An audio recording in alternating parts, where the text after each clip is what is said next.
वो ये तो जानते थे कि आप लोग मिडिल क्लास लोग हैं, बट जब उन्हें अंकल की सच्चाई का पता चला तो इस बात पर ऑफेंड हो गए। तो उन्होंने कहा कि झूठ बोलने की क्या ज़रूरत थी, साफ साफ बता देते। आंटी, मैंने आपके बिहाफ पे उनको मनाने की पूरी कोशिश की, पर वो अपनी बात पे अड़े हुए हैं। लेकिन it will take some time before he gives in. वो मान जाएंगे, लेकिन थोड़ा टाइम लगेगा। इसलिए मैं चाहता हूँ कि जवेरिया थोड़ा सा इंतजार कर ले। वो मेरी बात नहीं सुन रही, मेरी उससे बात नहीं हो पा रही। मैं इसलिए यहाँ पे आया ताकि आप उससे बात कर सकें। आंटी, आई एम श्योर वो मान जाएंगे, and I really don't want to lose Javeria. मैं उसे खोना नहीं चाहता। रोहान, जो शिकायत तुम्हारे अब्बा को हुई वो बिल्कुल ठीक है। गलती हमारी है, हमने आप लोगों से गलत बयानी की। और गलत बयानी की वजह भी शायद ये है कि जवेरिया के अब्बा को समझ नहीं आए कि वो अपने आप को आप लोगों के सामने बराबर कैसे दिखाए। जब इस कदर फर्क होना दो फैमिलीज के बीच में, तो एक एहसास कमतरी होता है, लो सेल्फ एस्टीम महसूस होता है। समझ रहे हो? जी जी आंटी, मुझे अंदाजा है। तो अब देखो, मैं नहीं चाहती कि जवेरिया सारी जिंदगी इस चीज से गुजरे। और मुझे यकीन है कि तुम्हारे अब्बा मान जाएंगे। शायद उस वक्त से पहले ही मान जाए, जितना वक्त तुम्हें लगा वो लेंगे। लेकिन फिर भी मैं नहीं चाहती कि जवेरिया एहसास कमतरी के साथ आप लोगों के घर जाए। असल में हम कुछ भी करें ना, तो हम आप लोगों के बराबर कभी नहीं आ सकते। और अब जो कुछ भी हो गया है, उसके बाद ये एक ताना ना जवेरिया के हिस्से में जिंदगी भर रहेगा कि उसका बाप एक नाकाम, छूटा। नहीं आंटी, नहीं, इस तरह नहीं होगा, ऐसा नहीं होगा। नहीं,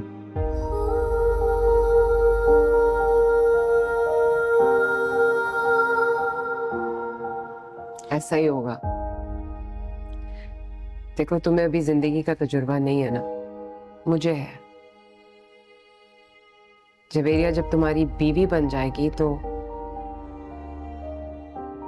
उससे तुम्हारी एक्सपेक्टेशंस और हो जाएगी, और हमारे फैमिली के हवाले से तुम्हारा रवैया भी कुछ और हो जाएगा।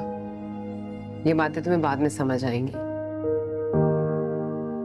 मैंने अपने बच्चों को बहुत मेहनत से पढ़ाया है, अपनी जिंदगी कुर्बान करके उनको बेहतरीन स्कूल्स, कॉलेजेस भेजी, और उन्होंने भी बहुत मेहनत की मेरे साथ। हमने कभी भी किसी से एक्सपेक्टेशंस रखकर या उन्हें देखकर ये सब कुछ हासिल नहीं किया। मैं चाहती हूँ मेरे बच्चे जहां जहां जाएं, उन खानदानों में बहुत वकार के साथ जाएं, सर उठाकर।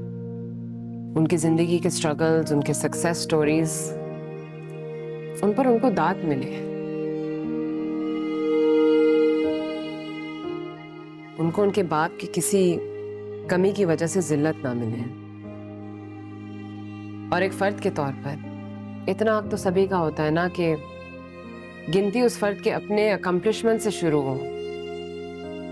और देखो, ऐसा ही है ना कि इंसान को उसको अपनी अकम्पलिशमेंट्स पर जज करना चाहिए, उसके पास्ट पे नहीं। उन चीजों पे क्यों सजा मिले जिनमें उनका कोई कसूर ही ना हो। जी आंटी, आप ठीक कह रही हैं। जवेरिया में बहुत सारी क्वालिटीज हैं। That is why I was attracted to her. She is good. वो क्लास की सारी लड़कियों से बहुत अलग है। और वो सिर्फ आपका जिक्र करती थी, मैं जानता हूँ, ये सिर्फ आपकी वजह से। हाँ, लेकिन पिछले कुछ दिनों में वो बहुत बदल चुकी है।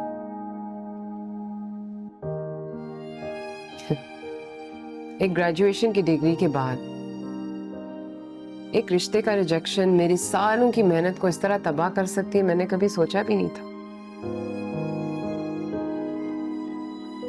रूहान, मैं चाहती हूँ कि जवेरिया मजे से जिंदगी जिए, अपनी खुशी से, अपने चॉइसेस के साथ, अपने तरीके से, झूठ बोले बगैर, चीजें छुपाए बगैर।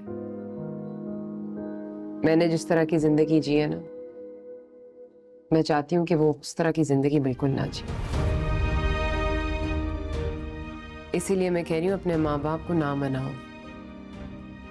शायद किस्मत में यही लिखा है कि ये कहानी इधर ही खत्म हो जाएगी। इसमें तुम्हारे लिए भी अच्छा होगा और मुझे उम्मीद है कि इसके लिए भी अच्छा होगा। ठीक है आंटी, चलता हूँ। खुदा हाफिज।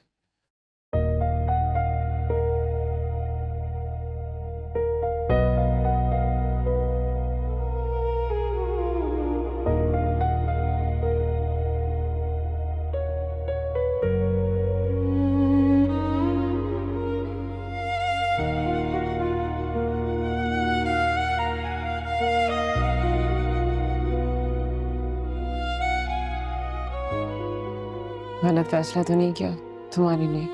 आपने बिल्कुल सही फैसला किया अम्मी।